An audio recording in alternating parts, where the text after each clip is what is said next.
Assalamualaikum warahmatullahi wabarakatuh.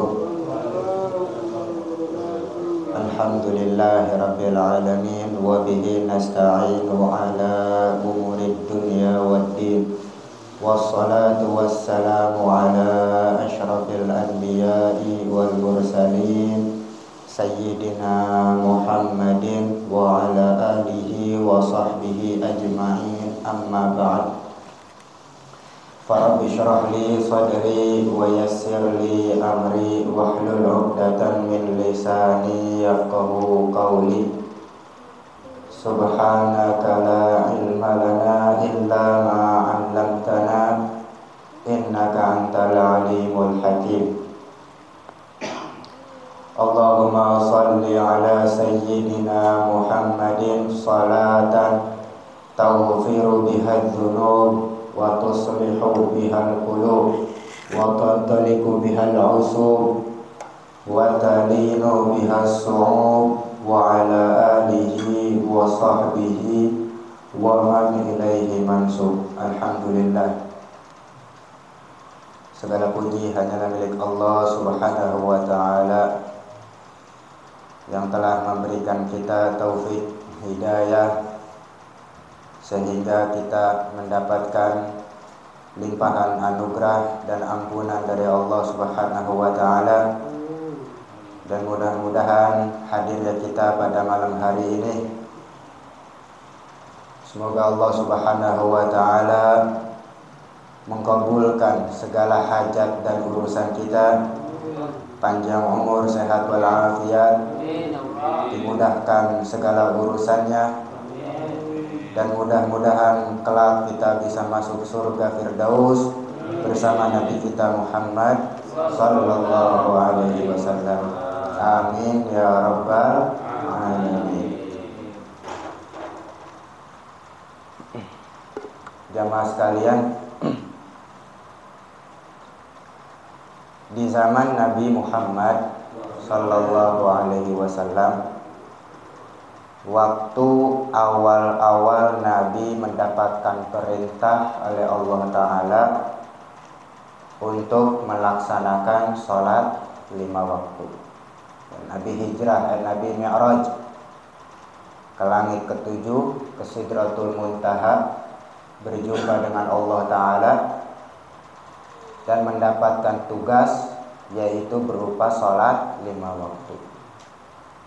Yang dimana sholat 5 waktu ini awalnya 50 waktu, karena Nabi SAW berjumpa dengan Nabi Musa. Ya Rasulullah, ya Muhammad, umat saya aja yang umurnya panjang, yang badannya kuat, badannya sehat, nggak mampu. Gimana umat kamu? Minta keringanan lagi sama Allah, bolak-balik dah tuh. Ya, dikurangin 5 sampai 5 waktu. Dan 5 waktu ini setara dengan 50 waktu pahalanya. Jadi 1 waktu sholat kita kerjakan mendapatkan 10 pahala. Kalau 5 kali jadi 50. Makanya ada sebagian ulama bilang, seandai kata sholat itu 50 waktu, manusia nggak perlu lagi nungguin hasil panen, tinggal tebar benih, udah sholat, yang ngurus malaikat. Ada seorang ulama yang ngomong begitu. Ya, misalkan kita nanam padi, ya, nanam singkong, nanam pohon, udah tinggal tebar aja, malaikat yang ngurus. Seandai kata 50 kali. Ya, ini mah boro-boro 50, yang 5 waktu aja kadang-kadang begitu, bolong-bolong. Nah, Nabi SAW merapat sama para sahabat nih. Ini kita mendapatkan perintah dari Allah untuk melaksanakan sholat 5 waktu. Kira-kira bagaimana untuk menandakan waktu sholat ini sudah tiba? Rapat sama para sahabat nih. Nabi Muhammad yang jenius, IQ-nya jenius, manusia yang paling berpengaruh, masih suka rapat, minta pendapat. Apalagi cuma kita. Ya, kita kalau apa-apa rapat, apa ngomong, apa-apa ngobrol. Itu. Lah iya, Nabi Muhammad aja masih suka minta pendapat, gimana menurut kalian, kata Nabi. Kita dapat perintah sholat 5 waktu, ya, untuk menandakan waktu sholat itu tiba, ya, seperti apa? Ada sahabat yang bilang, ya Rasulullah pakai lonceng aja. Jadi kalau waktu sholat tiba kita pakai lonceng, teng teng teng teng teng, keliling kampung gitu. Nah, kata Nabi, jangan kayak Nasrani. Ya Rasulullah, kita bakar tabunan aja dah di bukit, ya. Jadi nanti orang-orang ngelihat asapnya, kalau ngelihat oh berarti waktu sholat udah tiba. Oh jangan kayak orang Majusi. Nah, dari hasil rapat, ya mungkin bahasanya nggak nemu jawaban. Nabi SAW mendapatkan isyarat dari mimpinya Sayyidina Umar, ya, bahwasanya di dalam mimpinya itu ada orang mengumandangkan kalimat Allah Ta'ala, yaitu berupa azan. Allahu Akbar, Allahu Akbar, Allahu Akbar, Allahu Akbar. Nah, bilang sama Nabi, ya udah kita tetapin itu sebagai penanda waktu sholat. Makanya kalau misalkan ditanya waktu azan itu mulainya kapan, yaitu pada tanggal 1 Hijriah. Ya, sekarang kan tahun berapa sekarang? 1445 ya. Awalnya azan itu pada tahun ke-1, pada tahun pertama Hijriah, itu baru mulainya azan. Dikumandangkan azan. Nah, itu sebagai penanda waktu sholat sudah tiba. Dan banyak keutamaan daripada azan. Ini banyak keutamaan. Di dalam hadis Rasul SAW bersabda, man adzana lis-shalah sab'a sinin muhtasiban kataballahu lahu bara'atan minan nar. Ya. Kata Nabi, salah satu keutamaan azan adalah siapa orang yang azan untuk sholat, mengumandangkan azan untuk sholat selama 7 tahun. 7 tahun berturut-turut dia mengumandangkan azan, muhtasiban, ikhlas, maka Allah Subhanahu wa taala catat untuknya kebebasan dari api neraka. Yang sering azan tuh. Nah, sering azan siapa? Dia Sopa, Mangudin. Siapa aja. Dan azan juga nggak perlu, ya bukan nggak perlu, apa sih namanya? Nggak harus kita di musola, di majelis. Ya. Kalau kita pengen sholat jamaah sama beberapa kawan kita atau di perjalanan, nggak apa-apa azan. Nah, itu. Kalau misalkan kita sholat zuhur jam 2, masjid-masjid yang lain udah pada azan, nggak apa-apa, suruh teman kita azan dah gitu. Perempuan juga tuh, kalau perempuan khusus buat perempuan aja nggak apa-apa, buat perempuan sesama perempuan, nggak boleh dia di publik, nggak boleh. Ya kalau misalkan dia pengen sholat berjamaah di rumah, ada temannya nih ya perempuan, ya dia azan aja udah, nggak apa-apa.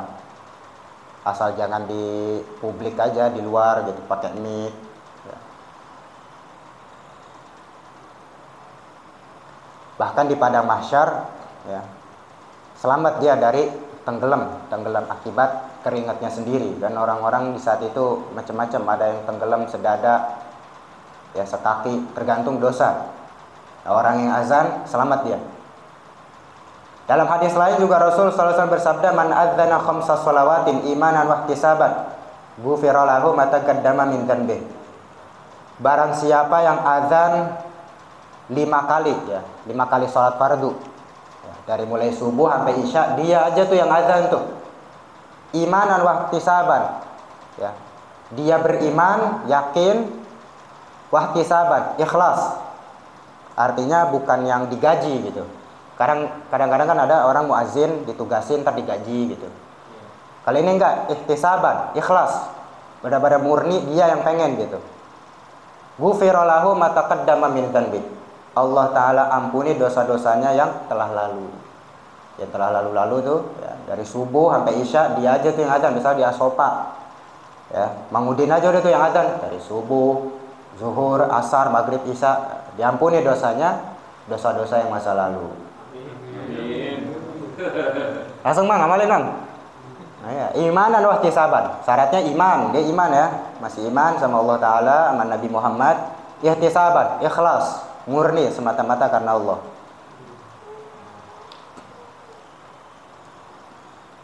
kalau lagi ada hujan lebat, ada angin puting beliung, ya, lagi ada musibah, azan.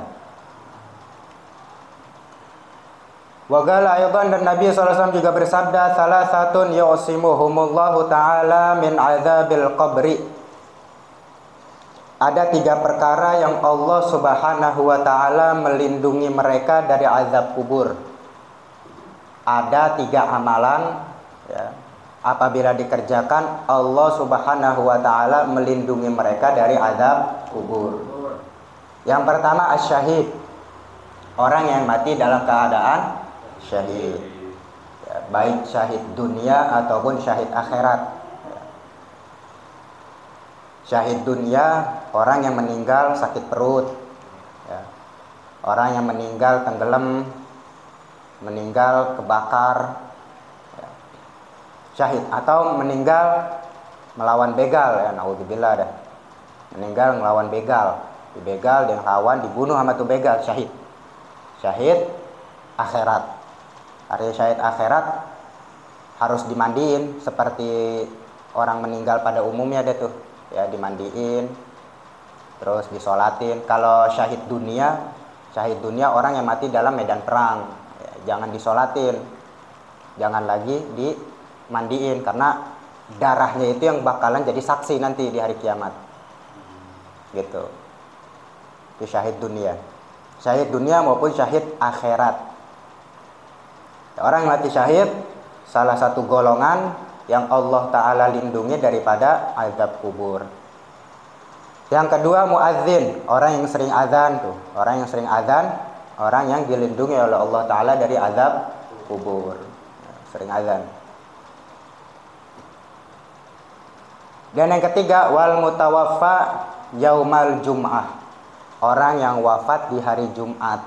Nah, orang yang wafat di dalam hari Jumat adalah orang yang dilindungi dari azab kubur. Malam Jumat, ya. Pokoknya dalam Islam hari yang paling panjang itu Jumat, dimulai dari Kamis sore sampai Sabtu pagi. Kamis sore sampai Sabtu pagi. Itu udah hari Jumat tuh, panjang dia. Orang yang meninggal di hari Jumat. Dan satu hadis lagi, wa qala Rasul sallallahu alaihi wasallam, idza kana waqtul adzan futihat abwabus sama wastujibud du'a'u wa idza kana waqtul iqamah lam turadda da'watuh. Ya, kata Nabi sallallahu alaihi wasallam, apabila waktu azan tiba, futihat abwabus sama, dibuka pintu-pintu langit. Ya, pintu langit dibuka apabila waktu azan berkumandang, pintu langit terbuka. Wastujibu doa, karena pintu langit ini terbuka, maka diijabah semua doa. Makanya di saat azan itu kita banyak-banyak doa. Karena waktu dapat hadis ini, dulu banyak-banyak doa itu nih di pondok, banyak doa aja. Bahkan lagi main aja, kita lagi ngobrol, tahu-tahu datang azan, kita berhenti deh tuh mainnya, kita langsung doa, doa. Langsung dikasyaf aneh sama guru.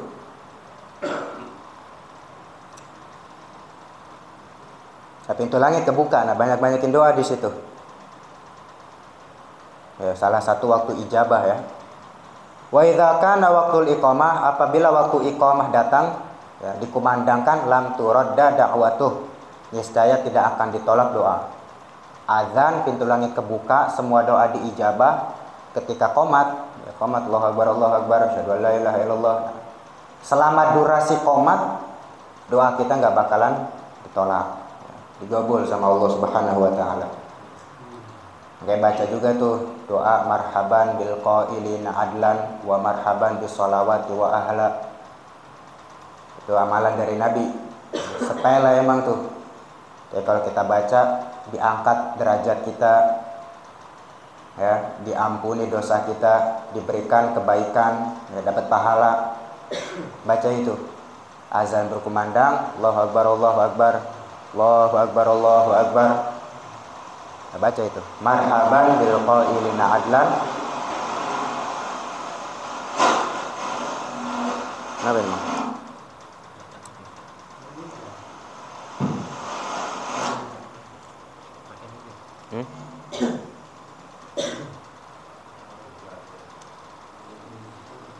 tanggung sih satu hadis lagi.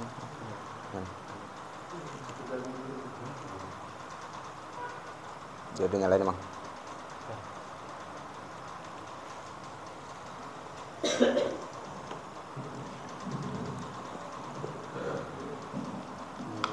Tanggung satu hadis lagi nih ya. Apabila datang waktu iqamah, niscaya tidak akan ditolak doa kita. Itu baca amalan marhaban bil qailina adlan wa marhaban bis sholawati wa ahlan. Emang doa itu segalanya. Salah satu waktu diijabah semua doa yaitu di saat azan berkumandang. Banyak-banyakin doa.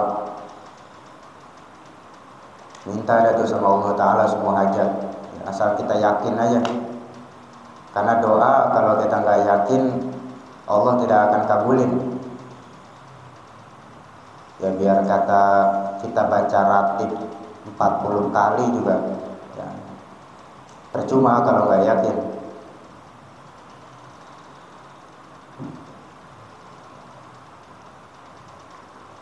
Dan dianjurkan oleh para ulama di saat azan itu kalau ini kita jangan ngomong tuh, karena salah satu daripada sebab seseorang itu sulit mengucapkan kalimat syahadat di saat sakaratul maut itu berbicara ketika azan, ngomong ya. Azan diam dah tuh, karena salah seorang ulama bilang tuh ya sulit, salah satu hal yang membuat sulit orang mengucapkan kalimat syahadat itu berbicara di saat azan. Dan salah satu sebab jenazah seseorang itu berat ya, ketika diangkat itu azan dia lagi tiduran. Maka azan kita jangan tiduran. Azan jangan tiduran, jangan ngomong ya. Kalau berbicara di saat azan berkumandang, itu salah satu hal yang membuat seseorang itu berat buat mengucapin kalimat syahadat di saat sakaratul maut. Kalau di saat azan dia itu tiduran, ya, di saat azan dia tiduran, itu salah satu penyebab jenazah seseorang tersebut berat untuk diangkat. Ya. Udah, mengadang azan kita lagi baca Quran, lagi baca ratib, lagi sholawat, berhenti dulu, ya, berhenti. Lagi zikir misalnya, lagi baca istighfar ya, berhenti dulu.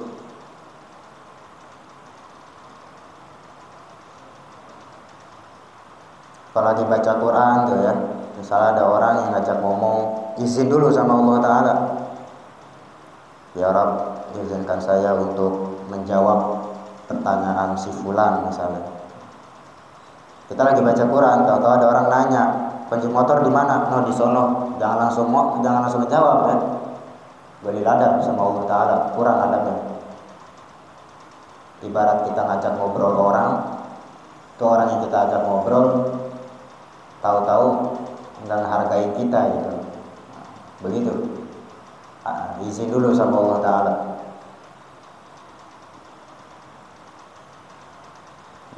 Mudah-mudahan bermanfaat ya. Wallahu a'lam bishawab. Rabbi zidna ilman warzuqna fahma. Bismillahirrahmanirrahim. Alhamdulillahirabbil alamin, hamdan yu'ti ni'amahu wa mazidah. Ya Rabbana lakal hamdu kama yanbaghi li jalalika wa li 'azimi sultanik. Allahumma shalli wa sallim ala sayyidina Muhammad wa ala ali sayyidina Muhammad. Allahumma rzuqna fahman nabiyyin wa hifzal mursalin wa ilhamal malaikatil muqarrabin wa futuhal arifin bi jahi sayyidil mursalin. Allahumma hadina bihudak waj'alna mimman yusari'u fi ridhak wa la tuwallina waliyan siwak wa la taj'alna mimman khalafa amraka wa 'asak wa hasbunallahu wa ni'mal wakil wa la haula wa la quwwata illa billahil aliyyil azim. Wa sallallahu ala sayyidina Muhammadin wa alihi wasallam walhamdulillahi rabbil alamin. Alhamdulillah ala ni'amillah, alhamdulillah ala barakatillah. Alhamdulillahi hamdan yuwafi ni'amahu wa yukafi'u mazidah. Walhamdulillahi rabbil alamin. Ya Rasulullah, salamun alaika ya rafi'a sya'ni wa daraji. Ya Rasulullah, salamun alaika ya rafi'a